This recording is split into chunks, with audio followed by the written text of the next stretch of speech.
نحمده ونصلي على رسوله الكريم أما بعد فأعوذ بالله من الشيطان الرجيم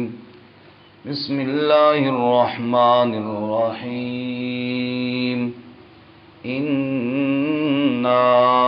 أنزلناه في ليلة القدر وما أدراك ما ليلة القدر ليلة القدر خير من 1000 شهر تنزل الملائكة والروح فيها بإذن ربهم من كل أمر سلام هي حتى مطلع الفجر إنا أنزلناه في ليلة القدر بے شک ہم نے نازل کیا اس کو عزت والی رات میں وما أدراك ما ليلة القدر اور تجھے کیا معلوم کہ لیلۃ القدر کیا ہے لیلۃ القدر خیر من 1000 شہر لیلۃ القدر بہتر ہے 1000 مہینوں سے تنزل الملائکۃ والروح فیہا اترتے ہیں فرشتے اور روح الامین اس رات میں بِإِذْنِ رَبِّهِمْ اپنے رب کے حکم سے من کل امر ہر کام ہر فیصلہ لے کر سلام ہی حتی مطلع الفجر سلامتی والی ہے وہ یہاں تک کہ فجر طلوع ہو جائے سبحان ربک رب العزت عما یصفون وسلام علی المرسلین والحمد للہ رب العالمین اللہم صل علی سیدنا ومولانا محمد وعلى آل سيدنا ومولانا محمد وعلى آله وأصحابه أجمعين معزز سامعین آپ کے سامنے سورۃ القدر کی تلاوت کی ہے اللہ رب العزت اس کے مطابق صحیح بیان کی توفیق عطا فرمائے اور ہمیں قرآن و سنت پر عمل کرنے کی توفیق عطا فرمائے اس سے قبل سورۃ العلق ہم نے پڑھی سورہ علق میں اللہ تعالیٰ نے پہلی وحی میں خصوصاً پڑھنے کا حکم دیا اور اللہ تعالیٰ نے اپنی نعمتیں یاد دلائیں کہ اللہ نے کس طرح کرم کیا اور قلم کے ذریعے انسان کو علم حاصل کیا اور اس کے برعکس اس بد نصیب بندے کا ذکر کیا جو نماز پڑھنے سے بھی روکتا ہے آج کے سبق میں سورۃ القدر میں اس رات کی عظمت کو بیان کیا جس میں قرآن نازل ہوا فرمایا جو قرآن سے روکتا ہے یا قرآن سے دور ہے اس کی بد نصیبی کا کیا عالم ہے کہ اسے تو اتنا بھی پتہ نہیں کہ یہ کتنی عظمت والی کتاب ہے جس رات میں قرآن نازل ہوا وہ رات بھی اتنی عظمت والی ہے کہ پوری کائنات کے اندر جتنی بھی راتیں یا جتنے بھی اوقات ہیں اس کا مقابلہ نہیں کر سکتے دراصل یہ نسبت قرآن کی عظمت کو بیان کیا جا رہا ہے جس کی طرف نسبت ہو جائے اللہ تعالیٰ اس کو عزت عطا فرماتے ہیں جس فرشتے نے قرآن کریم کو نازل کیا وہ تمام فرشتوں سے افضل ہے جس نبی صلی اللہ علیہ وسلم پر قرآن نازل ہوا وہ امام الانبیاء صلی اللہ علیہ وسلم ہے جس رات میں قرآن نازل ہوا وہ شب قدر ساری راتوں کی سردار ہے جس مہینے میں نازل ہوا وہ رمضان کا مہینہ سارے مہینوں کا سردار ہے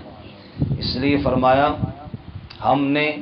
اس قرآن کو شب قدر میں نازل کیا قدر کے دو معنی ہیں ایک معنی تقدیر قدر کہتے اندازے کو اسی سے تقدیر بھی ہے انا کل شیء خلقناہ بقدر ہم نے ہر چیز کو ایک اندازے سے پیدا کیا تو قدر کا معنی تقدیر کیا معنی بولو جی اندازہ تقدیر چونکہ اس رات میں تقدیر کے فیصلے ہوتے ہیں اس لیے اس رات کو شب قدر کہتے ہیں کہ پورے سال میں جس کی قسمت میں جو فیصلے ہونے ہیں وہ اللہ تعالیٰ شب قدر میں فرماتے ہیں۔ دوسرا قدر کا معنی جو ہمارے ہاں بھی استعمال ہوتا ہے قدر و منزلت، قدر کا معنی عزت، تو یہ رات قدر کی رات ہے، یعنی عزت والی رات ہے، مقام والی رات ہے، بلندی اور شان والی رات ہے۔ تو دونوں معنی درست ہیں، یہ تقدیر والی رات بھی ہے اور یہ عزت والی رات بھی ہے۔ اس عزت والی رات میں تقدیر کے فیصلے ہوتے ہیں، یہ بڑی عظمت والی رات ہے۔ امت محمد صلی اللہ علیہ وسلم پر اللہ تعالیٰ نے جو خصوصی انعامات فرمائے ہیں انہی میں شب قدر میں بھی ایک انعام ہے۔ پہلی امتوں میں لوگوں کی عمریں زیادہ ہوتی تھیں تو ظاہر عبادت کا موقع بھی زیادہ ملتا تھا، جیسا کہ سورہ کے شان نزول میں یہ واقعہ بھی ہے کہ صحابہ کرام رضوان اللہ تعالی علیہم کے سامنے جناب رسول اللہ صلی اللہ علیہ وسلم نے پہلی امتوں میں سے ایک شخص کا تذکرہ کیا کہ جس نے کئی ہزار سال تک اللہ کی عبادت کی۔ تو صحابہ نے کہا یا رسول اللہ، ہماری تو عمر ہی تھوڑی سی ہے، تو ہمیں تو موقع ہی نہیں ملتا، چلو عبادت کرنا نہ کرنا وہ تو بعد کی بات ہے نا، موقع تو ملے تو پھر کوئی بندہ چلو عبادت کرے، جب ہمیں موقع ہی اتنا نہیں ملا تو ہم اتنا وقت عبادت کر ہی نہیں سکتے، تو ظاہر ہے ہم ان کے مقام کو تو پہنچ ہی نہیں سکتے۔ اللہ تعالیٰ نے سورہ قدر نازل فرمایا کہ تمہیں عمر تو کم دی ہے لیکن تمہیں موقع زیادہ دیے ہیں، تمہیں یہ عزت والی رات دی ہے، جو اس ایک رات میں عبادت کرے گا 1000 مہینوں کی عبادت سے افضل ہو جائے گا۔ چنانچہ سورۃ القدر میں اللہ تعالیٰ نے اس کا تذکرہ فرمایا۔ دوسری بات یہ ہے جی، ایک ہے انزال اور ایک ہے تنزیل۔ انزال کا معنی ہے اکٹھا نازل کرنا، تنزیل کا معنی ہے تھوڑا تھوڑا نازل کرنا۔ قرآن کریم کے لیے دونوں لفظ استعمال ہوئے ہیں، جہاں پہ انزال ہے انا انزلناہ فی لیلۃ القدر، ہم نے اکٹھا نازل کر دیا قرآن شب قدر میں، اور قرآن کریم کے لیے تنزیل کا لفظ بھی ہے نزلناہ تنزیلا، ہم نے تھوڑا تھوڑا کر کے نازل کیا۔ تو حضرت عبداللہ ابن عباس رضی اللہ عنہ فرماتے ہیں کہ قرآن کا نزول 2 قسم پر ہے، ایک لوح محفوظ سے آسمان دنیا تک وہ شب قدر میں اکٹھا ہی نازل ہوا، پھر وہاں سے رسول اللہ صلی اللہ علیہ وسلم کے پاک دل مبارک تک یہ 23 سالوں میں تھوڑا تھوڑا کر کے نازل ہوا۔ تو قرآن کریم کے لیے انزال بھی ہے اور قرآن کے لیے تنزیل بھی ہے، شب قدر میں اکٹھا نازل ہوا، اور شب قدر رمضان میں ہے۔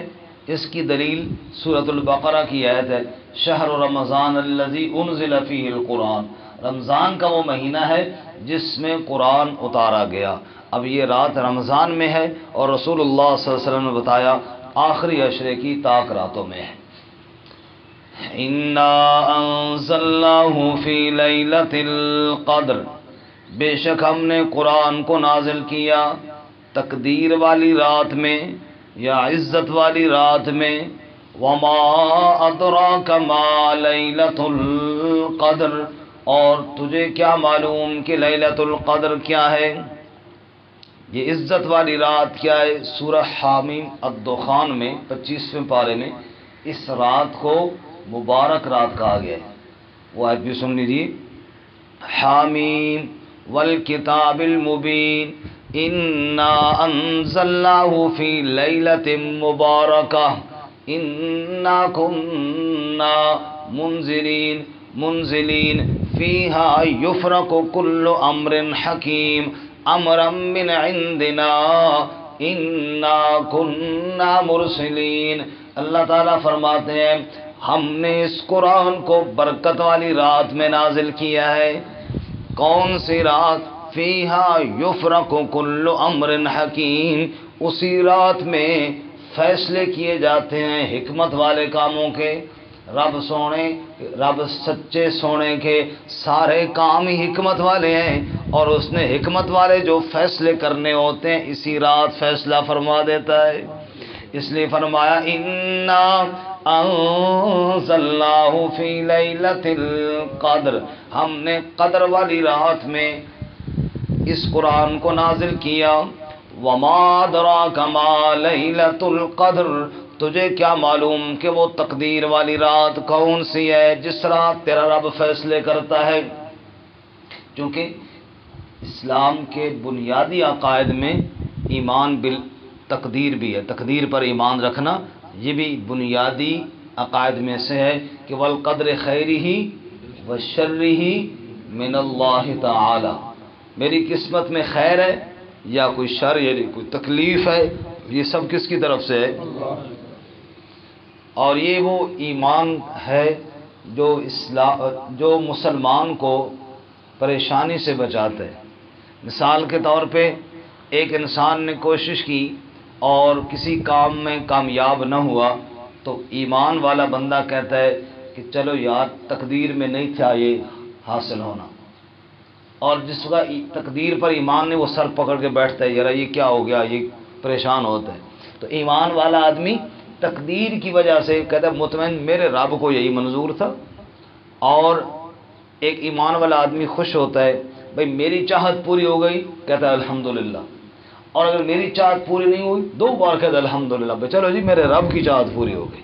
میں تو چاہتا تھا یہ کام ہو جائے، یہ نہیں ہوا، چلو جی جیسے رب چاہتا تھا ویسے میں راضی ہوں۔ اللہ کی تقدیر پر راضی ہونا یہ ایمان والے کی شان ہے، اور اس پر اللہ کی رضا حاصل ہوتی ہے۔ اور اس کی حکمتیں بھی بڑی ہیں جو ہماری سمجھ میں نہیں آتی بعض دفعہ۔ ایک عالم نے بڑی خوبصورت مثال دی ہے، ایک آدمی اس نے باہر کہیں جانا تھا، بڑے عرصے سے کوشش کی اور آخر کہیں اس کی جاب ہو گئی باہر، آج اس نے باہر جانا تھا، تو اس کی جو فلائٹ کا ٹائم تھا وہ اپنے اسی حساب سے ایئرپورٹ کے لیے نکلا، 2 گھنٹے 3 گھنٹے پہلے نکلا، لیکن راستے میں گاڑی خراب ہوئی، دوسری گاڑی آئی وہ خراب ہوئی، تیسرے مسئلہ بنا، چوتھا بنا، عرضے کے ایسے عوارض آئے کہ وہ فلائٹ سے لیٹ ہو گیا۔ اب بہت پریشان ہوا کہ اوہو میں تو رہ گیا،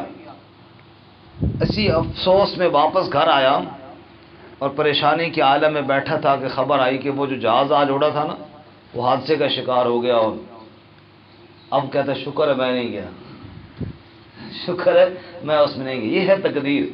جو انسان کی سمجھ سے بالاتر ہے۔ انسان تو سمجھتا ہے یہ کام ہوگا تو اسی میں فائدہ ہے، رب کہتا ہے تو ساری باتیں نہیں جانتا، ساری باتیں جاننے والا کون ہے؟ جو رب نے فیصلے کیے وہ تیرے حق میں بہتر ہے۔ اس لیے اپنے اگر کسی فیصلے پر ناکامی ہو تو سر پکڑ کے بیٹھنے کی بجائے اللہ کا شکر ادا کرنا چاہیے، اے میرے مالک چلو تیرا فیصلہ جو ہوا نا وہی ٹھیک ہے، میرے حق میں وہی بہتر ہے۔ اور یہ ہے شب قدر میں فیصلے ہوتے ہیں جی۔ فرمایا وما ادراک ما لیلۃ القدر، تجھے کیا معلوم تقدیر والی رات یا عزت والی رات وہ کیا چیز ہے؟ لیلۃ القدر خیر من الف شہر، لیلۃ القدر بہتر ہے 1000 مہینوں سے، 1000 مہینوں سے بہتر ہے۔ بعض لوگوں نے اس 1000 مہینوں کے سال بنائے، لیکن جمہور مفسرین فرماتے ہیں یہاں پہ کوئی گنتی کے 1000 مہینے مراد نہیں، یہاں پہ مطلب یہ ہے کثرت مراد ہے، کثرت مراد ہے۔ جیسے ایک بندہ کہے نعرے لگاتے فلاں صاحب ہمارا لیڈر جی 1000 سال، یہ 1000 کثرت کے لیے، اور کثرت کے ساتھ کئی مہینے گزر جائیں وہ ایک طرف ہے اور اس رات کا عمل ایک طرف ہے۔ تنزل الملائکۃ والروح فیہا بإذن ربہم من کل امر، اترتے ہیں فرشتے اور روح الامین اس رات میں اپنے رب کے حکم کے ساتھ، من کل امر ہر معاملہ لے کر، ہر فیصلہ لے کر اللہ کی طرف سے فرشتے آسمان سے زمین پر آتے ہیں۔ حدیث پاک میں آتا ہے جو آدمی دعائیں کر رہے ہوں فرشتے ان کی دعاؤں پہ آمین کہتے ہیں، اور جو عبادت کر رہے ہو فرشتے ان کو سلام کہتے ہیں، حتیٰ کہ ساری رات ایمان والے اعمال کرتے رہتے ہیں، فرشتے ان پر سلامتی کی دعائیں کرتے رہتے ہیں۔ سلام ہی حتی مطلع الفجر، یہ رات سلامتی والی ہے طلوع فجر تک، پوری رات اللہ کی رحمتیں اپنے ایمان والے بندوں پر برستی رہتی ہیں۔ او لوگو، تم قرآن کا انکار کرتے ہو، تمہیں یہ پتہ نہیں ہے جس رات قرآن نازل ہوا وہ رات بھی کتنی شان والی ہو گئی ہے، وہ رات بھی کتنی عظمت والی ہو گئی ہے۔ اس رات کی رفعت کا کیا کہنا جس میں قرآن نازل ہوا، تو تم بھی قرآن کے ساتھ تعلق جوڑو، اللہ تمہیں بھی عزت عطا فرمائیں گے۔ اللہ تعالیٰ ہمیں بھی قرآن کے ساتھ جڑنے کی توفیق عطا فرمائے۔ ترجمہ دوبارہ سنیں۔ اِنَّا أَنزَلْنَاهُ فِي لَيْلَةِ الْقَدْرِ، بے شک ہم نے نازل کیا اس کو یعنی قرآن کو قدر والی رات میں۔ وَمَا أَدْرَاكَ مَا لَيْلَةُ الْقَدْرِ، اور تجھے کیا معلوم لیلۃ القدر کیا ہے؟ لیلۃ القدر خیر من الف شہر، لیلۃ القدر بہتر ہے 1000 مہینوں سے۔ تنزل الملائکۃ والروح فیہا، اترتے ہیں فرشتے اور روح الامین اس میں، باذن ربہم، اپنے رب کے حکم سے، من کل امر، ہر کام ہر فیصلہ لے کر، سلام ہی حتی مطلع الفجر۔